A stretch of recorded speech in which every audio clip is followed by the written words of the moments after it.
Good evening, everyone, and welcome to the Board of Directors meeting for the Salinas Valley Recycles Organization. Today is June 15th, 2023, and we are starting the meeting at 6:02 p.m. Madam Clerk, can you please call the roll? Director Collins? Here. Director Gonzalez is absent. Director Lopez? Here. Director Sandoval? Here. Director Silva? Present. Director Antalon is absent. Alternate Vice President Church? Here. Vice President Jimenez? Here. And President Rocha? Here, thank you. We have Director Untlon is not going to be able to make it today, and neither is Director Gonzalez. Can we please have Director Sandoval lead us in the pledge? Oh, I'm sorry, Director Silva, as Director Sandoval is eating. Yeah.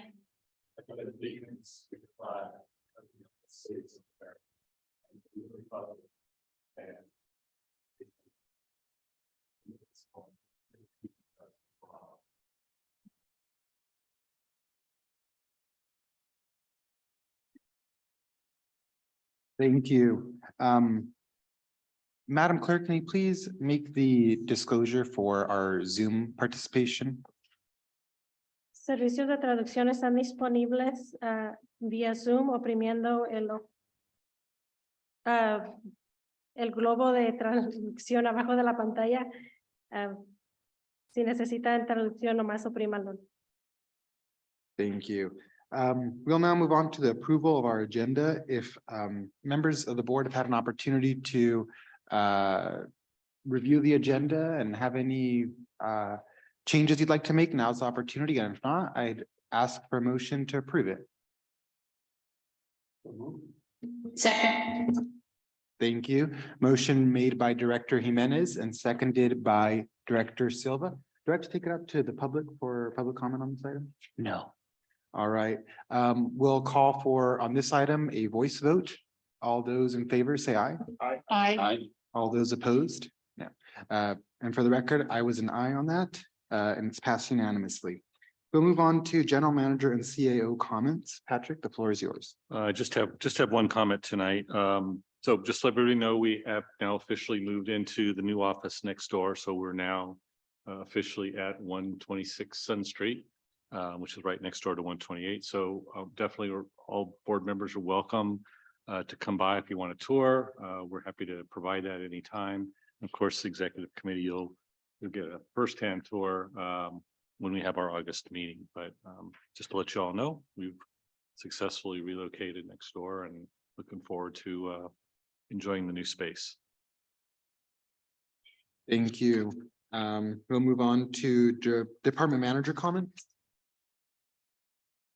Mandy, the floor is yours. Okay, thank you.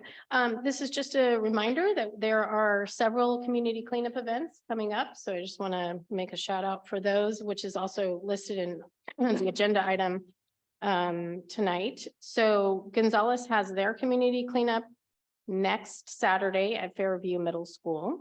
King City has their community cleanup this Saturday with Waste Management. And then the following Saturday, King City, we're also hosting a composting workshop and a free composting giveaway. And then Salinas also has their District 2 cleanup, and I don't have a location for that one for next Saturday as well. So next Saturday will be the Saturday to go to a cleanup event, since there's a couple of them there. And I think that is it for June. Thanks. Thank you. Any other department managers? Seeing none. Legal counsel, any comments? Nothing from me, Mr. President. Thank you. Thank you. We'll take it out to the board. Any board member comments? Director Silva? I'm going to use this one because that one doesn't like me. I just wanted to, and I sent it to Patrick. It's Gonzalez has received the distinct honor of being named the 2023 All-America City. And that was due to our focus on involving our youth and engaging them in a lot of our processes and efforts. And so I just wanted to mention that, if you all don't know, I did send an email to Patrick, but one of the things in the program, it stated that the 10 communities selected showed the strength of their civic capital, the formal and informal relationships, networks, and capacities they use to make decisions and solve problems. And they provided examples of work to improve health and well-being of young people and, by extension, all residents. So we had a group of about 10 people attend the event, which was in Denver, latter part of last week, and they came home with the award. So we're very honored to have received it.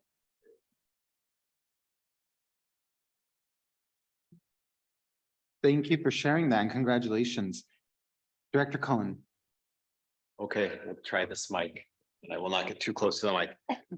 Yeah, I was going to mention the cleanup this weekend. Thank you for mentioning that. But the other thing I wanted to mention was I did attend the SB 1383 multifamily food scrap program that Julia did. That was on Tuesday, and she did a great job. There were some technical difficulties that she worked like a pro, and it was really good. It was some good questions, some good comments from the public on it, and I just hope that we can continue to get the word out. I know it's going to be a tough struggle to get the word out, but Julie did a great job. Thank you for sharing. Any other directors? Director Lopez. While we're throwing accolades at Gonzalez, I'm going to do the same and just share that I saw a press release today announcing that the contract for the new community center had been let, which means that we're moving forward with phase 1. So congratulations to the city and its All America stature for all that it's accomplishing here in the community. Congratulations. That's it. It's coming. Congratulations. Any other directors? Director Sandoval. Yes, I will have to, as Soledad and Gonzalez are both here, I am a little jealous. You both have excellent youth commissions. And your youth is very heavily involved, and Salinas used to have a youth commission. We do have a youth in government, but I'm hoping we can bring that back. And I've been watching you guys doing an excellent job with your youth, so. Yes, I used to be a youth commissioner, so I agree with you. And any other directors? Being none. In closing, congratulations to Gonzalez for the appointment of your new city manager. Fantastic choice, followed by came after another fantastic choice of a city manager, the city of Soledad. Congratulations for choosing your city manager. And those are all of my comments. We'll move on now to our public comment portion of our agenda. Public comment from members. This is now the portion of our agenda where we will do public comment. If you have any items you'd like to bring before the board that are not currently on our agenda, the floor is open to speakers for 2 minutes per speaker. So we'll take it out to the chamber. Seeing none in the chambers, we'll take it out to Zoom. If there are any on Zoom that'd like to comment. Seeing none on Zoom, we'll close public comment and we'll bring it to our consent agenda portion of the meeting. Members, if you have had an opportunity to review our consent agenda and you'd like to pull any items, now would be the opportunity to do so. Comment on the report item one there. Okay, we will pull item number 1 for Director Church. Sure you pull it, but I just need to comment. We'll pull it for separate discussion, so you could give your comment. Thank you. Any other directors? I will be pulling item 4 for separate discussion and vote. And directors, if you've had an opportunity to review all the rest and you're comfortable with proceeding with them, I'd like to request a motion for approval of items on consent outside of items 1 and 4. So move. Motion made by Director Sandoval and seconded by Director Silva to approve the remaining items on consent. We'll take it out to public comment. Are there any members of the public that like to comment on our consent agenda? Seeing none in the chambers, we'll take it out to Zoom. Seeing none on Zoom, we'll bring it back to the board for a roll call vote on this item. Madam Clerk, can you please call the roll? Director Cullen. Aye. Director Lopez. Aye. Director Sandoval. Aye. Director Silva. Aye. Alternate Vice President Church. Aye. Vice President Jimenez Yes. and President Rocha. Aye. Thank you. We'll move on to item number 1. Director Church, you pulled this item. Yeah, just really good comment on here. Calendar down here. Well, link 11/4/23, water community cleanup at the Union Pacific Yard. There might be a cleanup route, but I don't think it's going to be at Union Pacific Yard. That was a problem before flooding occurred. Union Pacific decided they wanted to start charging $5,000 a year to begin the use of the charter. And we tried to negotiate that down and seem like we had success and get back to the person that's in charge. And that person still wants $5,000 to charge. So I'm bringing it up so it's we don't promote that, which may not happen. Thank you, Director Church. Board members, I'm seeking action on item number 1. Second. Motion made by Director Lopez, seconded by Director Sandoval. Can we have a roll call vote on the item, please? Director Collin, Aye. Director Lopez. Aye. Director Sandoval, Aye. Director Silva, Aye. Alternate Vice President Church. Aye. Vice President Jimenez. Aye. And President Rocha. Aye, motion passes. I pulled item number 4, a resolution approving a 2-year professional service agreement with Advanced Chemical Transport Incorporated, also known as ACT Enviro, for household hazardous waste transportation. The staff report mentions that there was an RFP that was conducted and that both of the applicants, if you will, came within a few $100s of each other. I wanted to ask you, I recognize it's a professional service agreement and not a public works item, but was there a requirement for it to go to the lowest bidder, or what was the selection criteria that went into that? So overall, had changes in the contract pricing with clean environmental, so over the past years, other increases, not being able to have our material, we have to increase the cost, which was an ongoing issue in our, I mean, with environmental and So when we put it out to bid, we did it because when we told we're going to give them an extension, the rates have gone up anywhere from 75 to 200%. And that's all due to inflation, fuel costs, everything like that. So when we went back out, ACT Environmental will hold their rates and not make changes to the contract at all.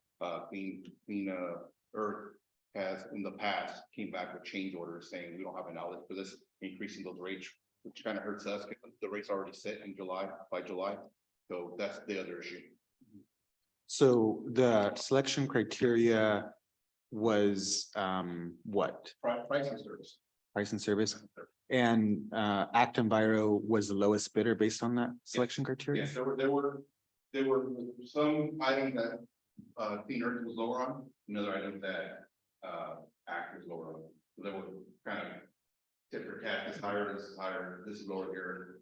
And then so overall, when we look at the stuff that we ship out the most, for us, like bulbs, the paints, the whole flammables, they had the lowest part. Altogether, they were the lowest bidder? Okay, thank you. That's my only question on that one. I'm seeking action from the board on this. Motion to approve. Motion, motion made by Director Sandoval, seconded by Director Silva. We'll do a roll call vote. Director Collin. Aye. Director Lopez. Director Sandoval. Aye. Director Silva. Aye. Alternate Vice President Church. Vice President Jimenez. Yes. And President Rota. Yes, motion passes. We'll move on to our presentation item, update on Assembly Bill 939 fee allocations. Mandy, the floor is yours.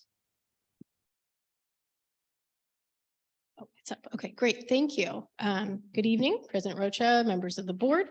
I am back to talk about AB 939 fees, as this presentation is a follow-up from our May EC Executive Committee presentation, as well as the May board meeting. I provided an AB 939 fee and cost allocation presentation and how it's used by each member agency. In addition to this presentation, there was also a supplemental that was sent out this week. So that contained a staff report as well as a detailed budget breakdown line item by line item. So you can use that as reference. So just as a recap, the fully funded AB 939 budget for next year is a little over 5 million. Again, 4.1 million is funded by the AB 939 fees that we charge.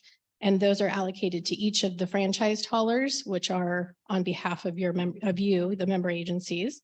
And then the remaining budget, a little over 950,000, is still funded through disposal fees or landfill fees, along with the sale of recyclable materials from all of our recycling centers and the fees that we charge household hazardous waste commercial customers that use the facility. So again, the budget funds non-landfill programs and services, and the fees are eventually designed to not be dependent on landfill tipping fees. So a little over $5 million budget is broken down as follows. Approximately 1.5 million is resource recovery, and this includes 7 full-time staff. Our marketing budget is a little over 87,000, and our public education is a little over 370,000. These 3 departments, which I help oversee, account for approximately 40% of the total budget. The remaining 60% of the budget is attributed to our 4 facilities, including the household hazardous waste facility, which is just a little over $1 million and includes 4 full-time staff. Malone Road Recycling Center, which is a little over $250,000 and includes 2 full-time staff. Madison Lane, the new Madison Lane Recycling Center, almost $1 million and 5 full-time staff. And Johnson Canyon Recycling Facility, which is separate from the landfill, is just over $790,000 and 6 full-time staff. So in total, there are 24 full-time staff that are funded out of this budget. So the cost allocation percentages that we use to calculate the estimated costs by jurisdiction is a little different from each of our departments.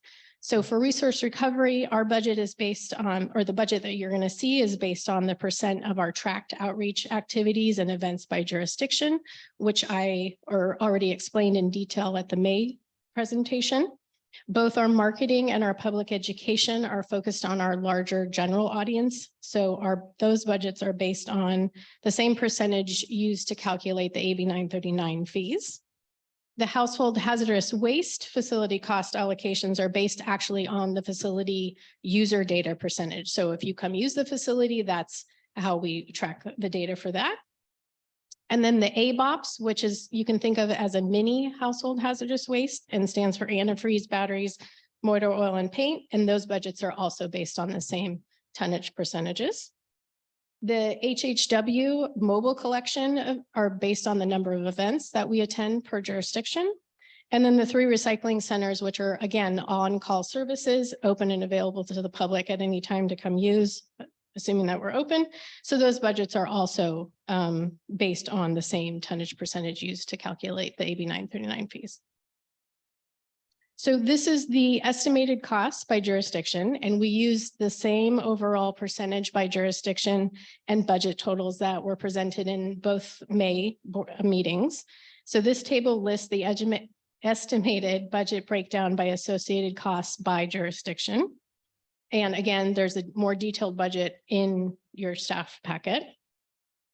So for this fiscal year, Salinas and King City account for a majority of our use of the resource recovery budget, with 43% for Salinas, and the next highest is 24% for King City. The marketing and public education, Salinas and the county account for a majority of the budget use at 59% for Salinas and 24% for the county. And just as an update, our current marketing efforts have included 2 recent billboards that have been put up in the Salinas area on Sherwood and West Market.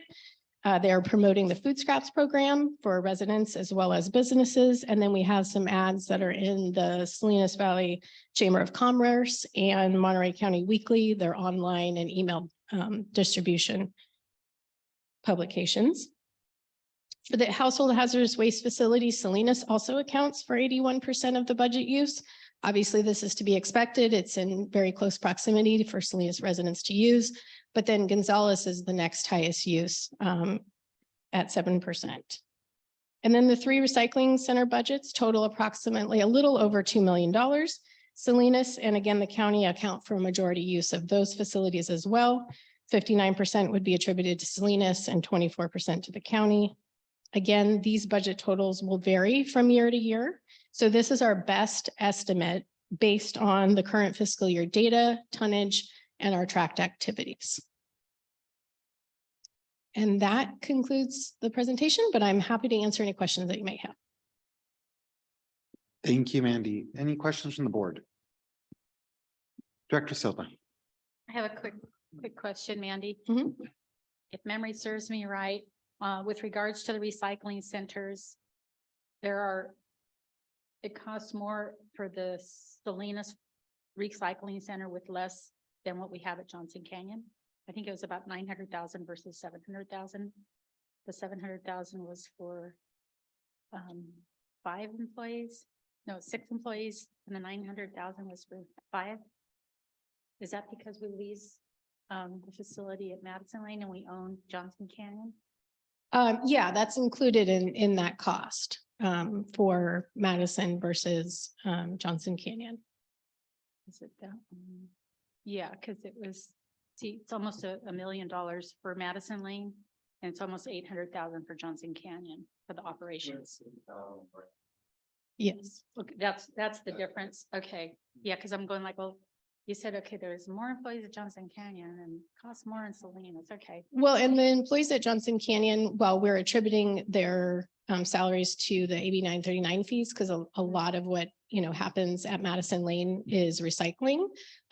Some of the employees at Johnson also will work out at the landfill face, which doesn't happen at Madison Lane. So there's a little bit of crossover there. So again, best estimates, this is the money that's funding those positions. So, but the biggest component would probably be because of the lease or the rent that we have to pay at Madison. Yes. Okay, thank you. Thank you. Any other director questions? Seeing none, I have a few questions. Thank you for doing this. I know it's taken us a few times to get it before the board, but I appreciate your work on this. I wanted to ask you are you able to put the attachment up for presentation to the board? Yeah, the one that has the cost breakdown.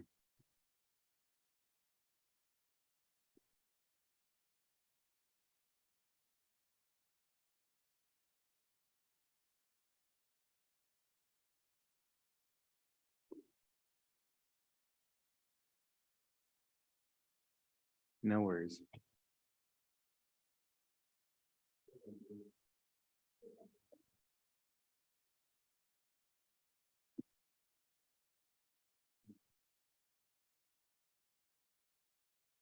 That one. Thank you so much.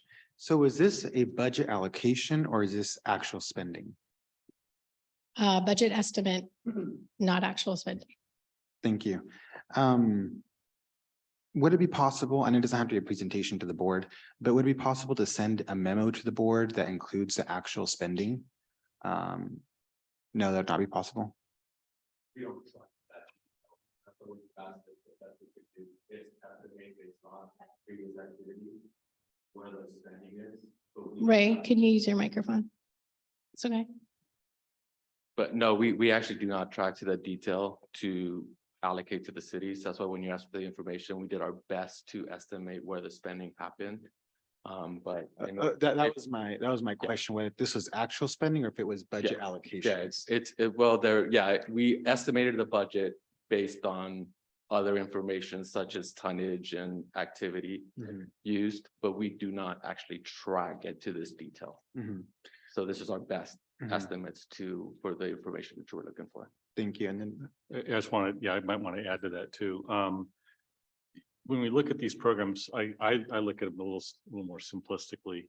Some of these programs are what we would call on-call programs, or like having a water connection.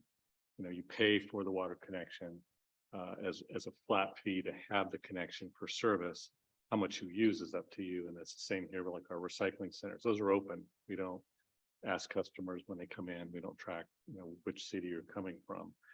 The only place where we actually do that, and it's because it's required under law, is at the HHW facility itself. There, people have to sign in, tell us where they're from, and we actually have direct data on the HHW facility of who used that. But the ABOPs, those are unmanned facilities. And then as Mandy said, the resource recovery activities, those are based on individual. It's very hard to track, right? They go down to King City, for instance, and they participate in an event. Well, one, they've got an hour and a half of travel time to go to that event. And then they spend time down there. And then they may come back and stop at another city on the way back. And so they're not tracking hour by hour which city they're going to. We basically just look at and say, okay, we did this many events here, this many events here, and apply that to the actual budget for that item. Thank you. And my apologies if this is a silly question. I'm not a finance person, so I'm trying to wrap my brain around this. So I'm trying my microphone. So what we have before us here, that is an estimate of how much you assign to each city at the beginning of the fiscal year? Or is this an estimate of how much you believe is spent by each city? To the best of your ability from the data you have? Based on, go ahead. Go ahead. This is next year's budget. This is our best estimate of how we're gonna spend next year's budget based on last year's activity levels. Understood. This year's Got it. activity. This year's activities levels. Now. So it's not a complete fiscal year. Right, and as Mandy mentions, the activities per city do change year by year. This past year, King City was a little more involved. So that's why their numbers are trending a little higher, but this is not necessarily how the money will be spent. This is our best estimates of next year's budget based on this year's activity levels, And is that tracked in a calendar year or a fiscal year? fiscal year. Okay, So this is the budget for starting 2 weeks from now, July 1st. based on last fiscal year, because we approved the budget in March, correct? Right, so this is the July 1 budget. Mhm. So budget that starts July 1 through June 30th of next year, so 23, 24. And then we use year-to-date activities this year to kind of estimate these numbers. And then next it's informed by the data that's collected as approved by the budget in March, or what is the? Yes, timeframe? there's the budget that was approved in March. Understood. Yeah. Got it. And a follow-up to that would be, you mentioned, Patrick, that the data that is collected that is most, I guess you could say, accurate would be the household hazardous waste, because that's by disclosure of what resident year. And that's the one we're seeing is at 81%. Is that based on the amount of people that go through that center and sign off saying that they are from the city of Salinas? Correct. Got it, understood.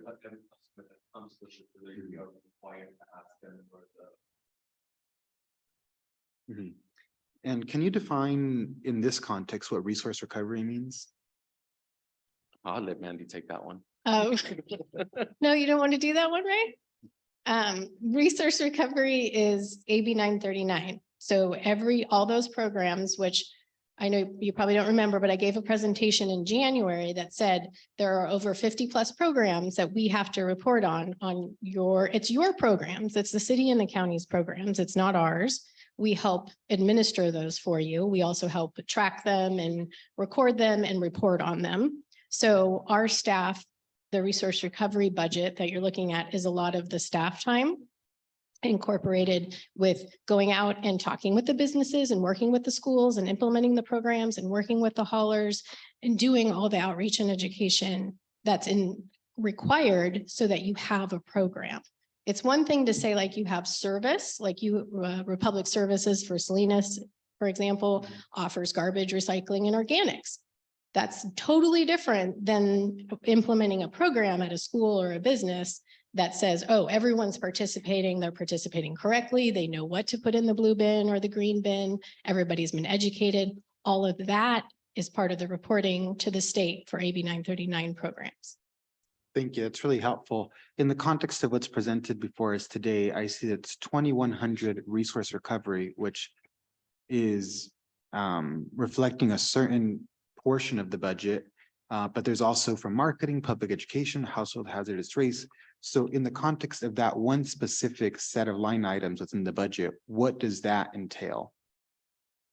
Because you mentioned that it talks about programs and services, but I see public education and marketing separately billed within this, I don't know if bill's the right term, but separately identified within this document.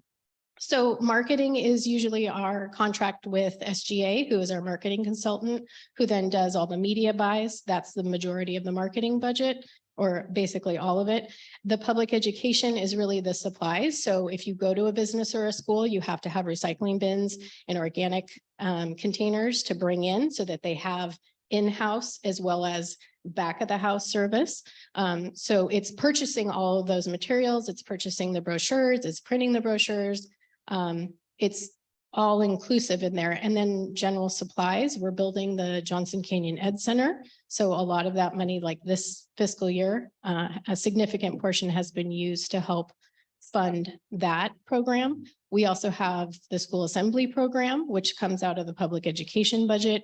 We contract with Blue Strike to do in our edible food recovery. We have $50,000 for the edible recovery grant program. We also have another 50,000 for assembly programs. Thank you. That's really helpful. So it's my understanding the assembly programs are funded through the contractual services component of the public education portion of the budget. Correct. Thank you. And then what is funded through the contractual services component of the resource recovery portion of the budget? That is the edible food recovery work that we're doing with Blue Strike, as well as the tier 1 and tier 2 generator outreach for edible food recovery, which is a whole new component and program that we've never funded or had to do before. Can you mention tier 1, tier 2? Food generators. So if you're a business in California, not specifically just Thank you. us, and you generate food, edible food, you now need to figure out a way to recover that edible food and who you're going to give it to, and track it and have an agreement with them. Thank you. And then the personnel services, which is at 592,000, does that fund positions at various landfills, or what does the personnel services entail I'm sorry, for which line? of resource recovery? Oh, that's our staff time for our work with Salinas businesses and schools and multifamily complexes. Those are the staff counts that she gave you in the PowerPoint. So each one of those departments have staff assigned to them. Understood. Marketing and public education don't, but the rest do. Understood. Thank you. And my apologies for the series of questions. I'd rather ask them now than ask for another presentation with that again. Thank you, but it's really helpful for me as a new member to be able to wrap my head around this. Absolutely. And the household hazardous waste personnel services is the same. It's essentially, and I'm going to use a term that's probably not correct, but billable hours. It is the salaries and benefits Uh-huh. of the employees at the household hazardous waste facility, yes. Understood. Thank you. Yes. I want to add one thing to this too. If you want an even broader detail, we're one of the few agencies that actually produces a very detailed line item budget. So this is actually a summary of something that's even more detailed. So if you actually go in and look at these, like Department 2100, you look in the budget for May, you'll actually see an even greater detail. We summarize, like for instance, personnel costs. You'll see the item like insurance costs, and benefit costs, holidays, vacation costs, PERS, your retirement costs. You'll see that even greater detail. So that Is that only for the personnel services, or is that also for everything? All these items like insurance, it says their insurance, there's probably 4 or 5 line items, right? You have workers' comp and liability, other things. So it'll give you a deeper, even deeper dive if you want to look at it, but that's there every year in our budgets. Yeah, can I get that separately emailed to me? It doesn't have to be a presentation. It's the budget that was approved at the March board meeting. It's actually in the agenda. But yeah, we can send it. I'll make sure to check that out. Thank you so much. It's really helpful for me. And in closing, let me see here. I have a series of questions that I think that concludes my questions. Lastly, just is it standard practice to not account for actual spending, but to rather budget for estimated spending of the next fiscal year? Is that a best practice? Well, we track actual spending and we base next year's budget on actual spending.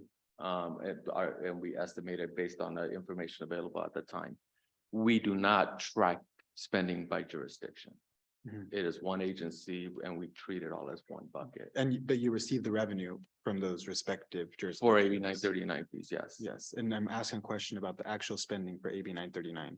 So you receive the revenue from the respective agencies, but you don't track the spending to the respective agencies. No, not to that detail, no. Okay, thank you. We just track, like we said, we track activities.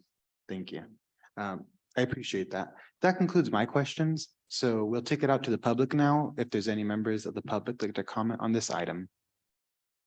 Seeing none in our rotunda, we'll take it out to Zoom. Seeing none on Zoom, we'll bring it back to the board for final comments, starting with Director Church, and we'll move this way. A question, if we wanted to track by jurisdiction on all the different data points necessary, what would you estimate the cost would be in additional personnel required in order to track all those different inputs and outputs? I honestly don't know. The setup for the accounting would probably take me a little time to do. It'd be more in lost productivity time. The resource recovery would have to spend more time inputting data, tracking every single hour that they spent doing something and allocating all expenditures by jurisdiction. So like how much time they would lose, I don't know. It's hard to say. It would be very cumbersome to try to track it by jurisdiction though. I think if we did that, in my estimate, I thought did the thought exercise ones, it would be 6 to 8 new positions. Just based on the lost productivity amongst the Yeah. different staff members in the different places, because if you put somebody in a warehouse collecting that data, you're slowing down the actual operation Right. and processing. Right. So, they work an 8-hour day and I guess they just probably spend a quarter of that time. And then you have to show up and audit that Right. data at the end of the year as well, so. I just want to remind the board that this is for comments, questions, period, ended. So if we could speak to our comments for now. Okay, that's my comment. Okay. Thank you. Thank you. Comment well received, sir. Director Cullen. Director Sandoval. Thank you. My comments are thank you for all of your work on this. It's really appreciated. And I agree with Director Lopez. I do think it would take a lot of staff time to ask for it to be in terms of actual spending. And so I'm not asking for that. I just wanted to have a general understanding of what our accounting practices were. It's my understanding that we do have certain things that are more in detail that's already provided through the budget. And so I want to make it very clear, I'm not asking for anything else, and I'll look at what's already been presented and adopted by this board. But your comments are well received, Director Lopez, and I'm not asking for that. But and that concludes my comments. This is a presentation item, which does not require any action. We'll take it out to future agenda items.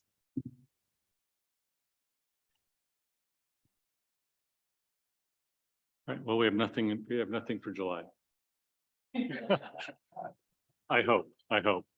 But yeah, so I just want to wish everybody a happy summer and hope everybody has some plans during our recess. And when we reconvene in August, we'll start up with a lot of our traditional items for the start of the new fiscal year, including some discussions around possible leasing for, as you've heard in the prior presentations, possible lease for the digestion project that Amoresco, our landfill gas developer, is working on in conjunction with a partner who wants to bring in agricultural coals and some food waste and generate energy or natural gas that can be injected into PG&E's pipeline.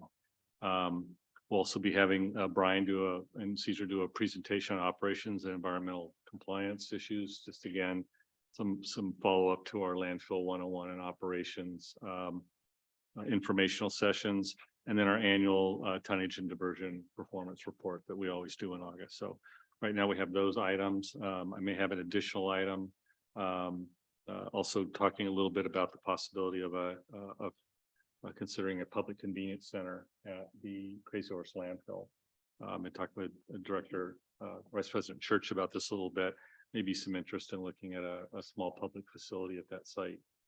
As you know, we've already done some work at that site. So we'll be bringing that back just for general board discussion in August as well. It'll be a new item. Thank you. And I had, I think it was Erica's notes here. I don't know if you needed to mention anything pertaining to that. I don't know what that means. Oh, that's what I just said. Oh, yeah, cool. Possible All right. North County facility, yes. Thank you. That concludes the general open session portion of our agenda. We do have closed session directors. So we will, you need me to adjourn and then reconvene, or? Thank you. So we have one item listed under closed session, that is conference with legal counsel, potential significant exposure to litigation pursuant to paragraph 2 of the government code section 54956.92. If there are any members of the public who'd like to comment on this closed session item, the floor is open. Seeing none in the rotunda, we'll take it out to Zoom. Seeing none on Zoom, to our one member of the public that's here, we are going to have to close up this portion of and go into closed session. So we're adjourned into closed.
Thank you, everyone. We'll reconvene now into open session and I'll hand it over to our legal counsel. There's no reportable action at this time, Mr. President. Thank you. Thank you, members of the public and board. At 7:11, we'll adjourn the meeting. Okay.